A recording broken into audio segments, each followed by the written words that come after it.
ನಮಸ್ತೆ, welcome back to our channel Soumya recipe corner.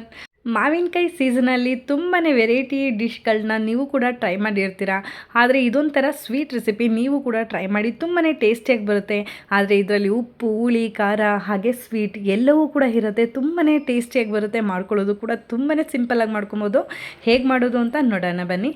ಮೊದಲಿಗೆ ನಾನು ಇದೊಂದು ತೋತಾಪುರಿ ಮಾವಿನಕಾಯಿನ ತೊಗೊಂಡಿದ್ದೀನಿ. ಈ ರೀತಿಯಾಗಿ ನಾನು ಒಂದು ಮಾವಿನಕಾಯಲ್ಲಿ ಇವತ್ತು ಮಾಡಿ ತೋರಿಸ್ತಾ ಇರುವಂತಹದ್ದು. ಇದನ್ನು ನಾನಿವಾಗ ಕ್ಲೀನಾಗಿ ಸಿಪ್ಪೆ ಎಲ್ಲನೂ ಕೂಡ ಪೀಲೌಟ್ ಮಾಡ್ಕೊತಾ ಇದ್ದೀನಿ. ಈ ರೀತಿಯಾಗಿ ಕ್ಲೀನಾಗಿ ಪೀಲೌಟ್ ಮಾಡ್ಕೊಂಡಾದಮೇಲೆ ಇದನ್ನು ತುರ್ಕೊಬೇಕಾಗತ್ತೆ. ಈ ರೀತಿಯಾಗಿ ನಾನು ಒಂದು ಗ್ರೇಟರಲ್ಲಿ ಇದನ್ನು ಕ್ಲೀನಾಗಿ ತುರ್ಕೊಂಡಿದ್ದೀನಿ. ಇದನ್ನು ನಾವು ಇವಾಗ ಒಂದು ಬೌಲ್ಗೆ ನಾನು ಸೇರಿಸ್ತಾ ಇದ್ದೀನಿ. ಒಂದು ದೊಡ್ಡದಾದಂತಹ ಬೌಲ್ ತೊಗೊಂಡು ಅದರೊಳಗಡೆ ತುರಿದಿರೋಂತಹ ಮಾವಿನಕಾಯಿ ಎಲ್ಲನೂ ಕೂಡ ನಾನು ಹಾಕ್ಕೊಂಡಿದ್ದೀನಿ. ಅದಕ್ಕೆ ನಾನಿವಾಗ ರುಚಿಗೆ ತಕ್ಕಷ್ಟು ಉಪ್ಪನ್ನು ಕೂಡ ಇದರಲ್ಲೇ ಸೇರಿಸ್ತಾ ಇದ್ದೀನಿ. ಅದ್ರ ಜೊತೆಗೆ ಒಂದು 1/4 ಟೇಬಲ್ ಸ್ಪೂನ್ ಆಗೋಷ್ಟು ನಾನು ಅರಿಶಿಣನ ಬಳಸ್ತಾ ಇದ್ದೀನಿ. ಅರಿಶಿಣ ಮತ್ತು ಉಪ್ಪನ್ನ ಸೇರಿಸ್ಕೊಂಡು ಇದನ್ನು ಚೆನ್ನಾಗಿ ಮಿಕ್ಸ್ ಮಾಡ್ಕೊಳ್ಳೋಣ. ಇದು ಕ್ಲೀನಾಗಿ ನಮಗೆ ಮಿಕ್ಸ್ ಆಗಬೇಕು. ಮಿಕ್ಸ್ ಮಾಡ್ಕೊಂಡಿದ್ದಾದಮೇಲೆ ನಾನಿಲ್ಲಿ ಒಂದು 3/4 ಕಪ್ ಆಗೋಷ್ಟು ಸಕ್ಕರೆನ ಬಳಸ್ತಾ ಇದ್ದೀನಿ. ನಿಮಗೆ ಸಕ್ಕರೆ ಇಷ್ಟ ಆಗಲ್ಲ ಅಂದರೆ ಇಲ್ಲಿ ಬೆಲ್ಲನೂ ಕೂಡ ನೀವು ಬಳಸ್ಬೋದು, ಏನೂ ಪ್ರಾಬ್ಲಮ್ ಆಗಲ್ಲ. ಇವಾಗ ನೋಡಿ, ಈ ಸಕ್ಕರೆಯನ್ನು ಕೂಡ ನಾನು ಮಿಕ್ಸ್ ಮಾಡಿಕೊಂಡು ಚೆನ್ನಾಗಿ ಇದನ್ನು ಒಂದು 10 ನಿಮಿಷ ಇದನ್ನು ಹಾಗೆಯೇ ನೆನೆಯೋದಕ್ಕೆ ಬಿಡ್ತಾ ಇದ್ದೀನಿ. ಯಾಕೆಂದರೆ ಸಕ್ಕರೆನ ಹಾಕಿರೋದ್ರಿಂದ ಇದು ತುಂಬ ಚೆನ್ನಾಗಿ ಹೀರ್ಕೊಳ್ಳುತ್ತೆ. ಹಾಗೆ ಇದು ನಮಗೆ ಸ್ವಲ್ಪ ನೀರನ್ನು ಕೂಡ ಬಿಟ್ಕೊಳ್ಳೋಕ್ಕೆ ಸ್ಟಾರ್ಟ್ ಆಗುತ್ತೆ. ಇವಾಗ ನೀವು ನೋಡ್ತಾ ಇದ್ದೀರಾ, ಕ್ಲೀನಾಗಿ ನೀರೆಲ್ಲ ಬಿಟ್ಕೊಳ್ಳೋಕೆ ಸ್ಟಾರ್ಟ್ ಆಗಿದೆ. ಈ ರೀತಿ ಆಗಬೇಕಾಗತ್ತೆ. ಅದಕ್ಕೋಸ್ಕರ 10 ನಿಮಿಷ ಇದನ್ನು ಹಾಗೆ ನಾವು ಬಿಡಬೇಕಾಗತ್ತೆ. ಇದಾದಮೇಲೆ ನಾನು ಇವಾಗ ಒಂದು ಪ್ಯಾನ್ ಇಟ್ಕೊಂಡಿದ್ದೀನಿ. ಪ್ಯಾನ್ಗೆ ನಾನು ತುಪ್ಪ, ಎಣ್ಣೆ ಏನೂ ಹಾಕೊತಲ್ಲ. ಡೈರೆಕ್ಟಾಗಿ ನಾನು ಪ್ಯಾನ್ ಬಿಸಿ ಆದಮೇಲೆ ನೆನೆಸಿಟ್ಟಂತಹ ಮಾವಿನಕಾಯಿ ಇತ್ತು ನೋಡಿ, ಅದನ್ನು ನಾನು ಡೈರೆಕ್ಟಾಗಿ ಸೇರಿಸ್ತಾ ಇದ್ದೀನಿ.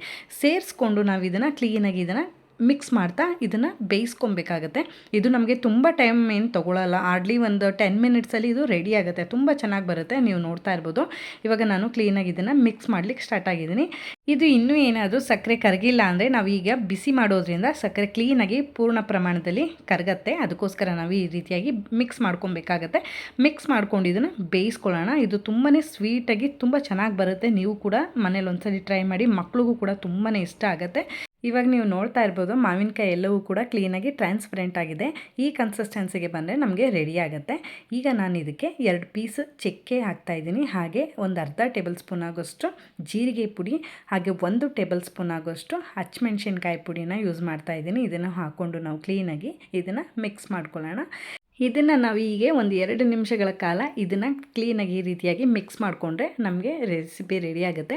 ಇದನ್ನು ನೀವು ಒಂದು ಸರಿ ರೆಡಿ ಮಾಡಿಕೊಂಡ್ರೆ 15 to 20 ಡೇಸ್ ನೀವು ಇದನ್ನು ಸ್ಟೋರ್ ಮಾಡ್ಕೊಬೋದು. ಹಾಳಾಗಲ್ಲ, ಹಾಗೆ ಕೆಡಲ್ಲ. ಇದನ್ನು ನೀವು ಖಾರದ ಉಪ್ಪಿನಕಾಯಿನ ಹೇಗೆ ಬಳಸ್ತೀರಾ ಅದೇ ರೀತಿಯಾಗಿ ಸ್ವೀಟ್ ಉಪ್ಪಿನಕಾಯಿಯಾಗಿ ಕೂಡ ನೀವು ಬಳಸ್ಬೋದು.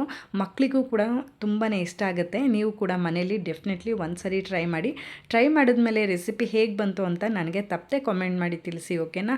ಐ ಹೋಪ್ ಈ ವಿಡಿಯೋ ನಿಮಗೆ ಇಷ್ಟ ಆಗಿದೆ ಅಂತ ಭಾವಿಸ್ತೀನಿ. ಇಷ್ಟ ಆಗಿರೋ ವಿಡಿಯೋಗೆ ಲೈಕ್, ಶೇರ್, ಕಾಮೆಂಟ್ ಮಾಡೋದು ಮರಿಬೇಡಿ. ಹಾಗೆ ವಿಡಿಯೋ ಯೂಸ್ಫುಲ್ ಅನ್ಸಿದ್ರೆ ನಿಮ್ಮ ಫ್ರೆಂಡ್ಸ್ ಆ್ಯಂಡ್ ಫ್ಯಾಮಿಲಿಯೂ ಕೂಡ ವಿಡಿಯೋನ ಶೇರ್ ಮಾಡಿ ಅಂತ ಕೇಳ್ತಾ, ಯಾರೆಲ್ಲ ನನ್ನ ಚಾನಲ್ನ ಸಬ್ಸ್ಕ್ರೈಬ್ ಮಾಡ್ಕೊಂಡು ನೋಡ್ತಾ ಇದ್ದೀರಾ, ಥ್ಯಾಂಕ್ ಯು ಸೋ ಮಚ್. ಹಾಗೆ ಸಬ್ಸ್ಕ್ರೈಬ್ ಮಾಡ್ಕೊಳ್ದೆ ನೋಡ್ತಾ ಇದ್ದಾರೆ ಖಂಡಿತವಾಗ್ಲೂ ಈ ಕೂಡಲೇ ಸಬ್ಸ್ಕ್ರೈಬ್ ಮಾಡ್ಕೊಂಡು ನೋಡಿ.